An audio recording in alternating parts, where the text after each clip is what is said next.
দিবলৈ এটা big breaking news Zubeen গাৰ্গৰ হত্যাৰ পৰিকল্পনাৰ সন্দেহ ঘনীভূত হয় যোৱা দুমাহ পূৰ্বৰে পৰা জুবিন গাৰ্গৰ হত্যাৰ পৰিকল্পনা চলি আছিল আমাৰ হাতত এনেকুৱা এক খবৰ আহি পৰিছে যি খবৰ এতিয়ালৈকে কোনে পোৱা নাই এনেবোৰ খবৰ নিতৌ পাই থাকিবলৈ আমাৰ এই চেনেলটো সাবস্ক্ৰাইব নিশ্চয় কৰিব এতিয়াই সাবস্ক্ৰাইব কৰি দিয়ক লগতে আজিৰ ভিডিঅ'টি ইমান লাইক কৰক ৰাজ্যৰ প্ৰত্যেকগৰাকী ব্যক্তিৰ ওচৰলৈ পাব লাগিব এই ভিডিঅ'টি লগতে এই ভিডিঅ'টিৰ কমেণ্টত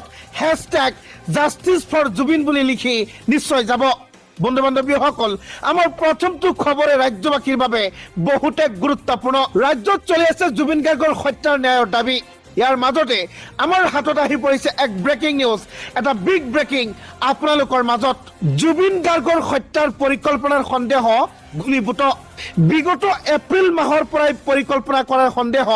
ঘনীভূত 10 এপ্ৰিলত জুবিন গাৰ্গৰ সিম কাৰ্ড নিজৰ নামত কৰিবলৈ লৈছিল সিদ্ধাৰ্থ শৰ্মাই হয় যোৱা এপ্ৰিল মাহৰ পৰাই এই পৰিকল্পনা ৰচা হৈ আছিল এনেকুৱা ধৰণৰ এক ভয়ংকৰ ঘটনা ঘটিব বুলি আগৰ পৰাই এনেকুৱা পৰিকল্পনা চলি আছিল আমাৰ হিয়া আমঠো মাটিৰ মানুহ কেতিয়াও বুজি পোৱা নাছিল এই মায়াজাল এই ষড়যন্ত্ৰ সিদ্ধাৰ্থই নিজৰ নাম সিম কাৰ্ড কৰাৰ বাবে কৰিছিল আবেদন জুবিনদাৰ যিটো নাম্বাৰ জুবিনদাৰ যিটো সিম সেই সিমটো সিদ্ধাৰ্থই নিজৰ নামত কৰিবলৈ চেষ্টা কৰিছিল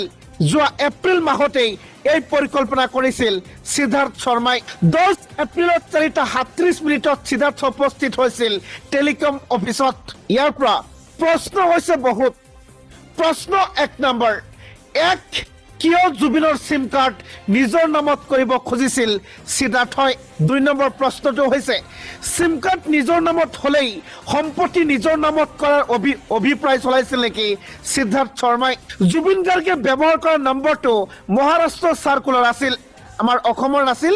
মহাৰাষ্ট্ৰৰ এই সিম আছিল নম্বৰটো লোৱা হৈছিল মুম্বাইৰ TMTM কোম্পানীৰ নামত এই TMTM কোম্পানীৰ অথৰাইজ সিগনেটৰী সিদ্ধাৰ্থ শৰ্মা TMTM কোম্পানীৰ অন্যতম অংশীদাৰ জুবিনৰ পূৰ্বৰ মেনেজাৰ তাৰসেম মিত্তাল জুবিন গাৰ্গৰ হত্যাৰ পৰিকল্পনাৰ সন্দেহ ইতিমধ্যে ঘনীভূত হৈছে সিদ্ধাৰ্থ শৰ্মাই এই ভয়ংকৰ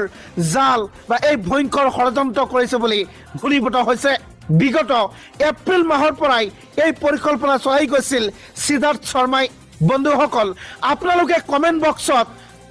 উই justice for Zubeen Garg #justice4jubin garg বুলি নিশ্চয় লিখি যাব লগতে এই ভিডিঅ'টি ইমান লাইক কৰক ৰাজ্যৰ প্ৰতিগৰাকী ব্যক্তিয়ে পাব লাগিব এই ভিডিঅ'টি ইফালে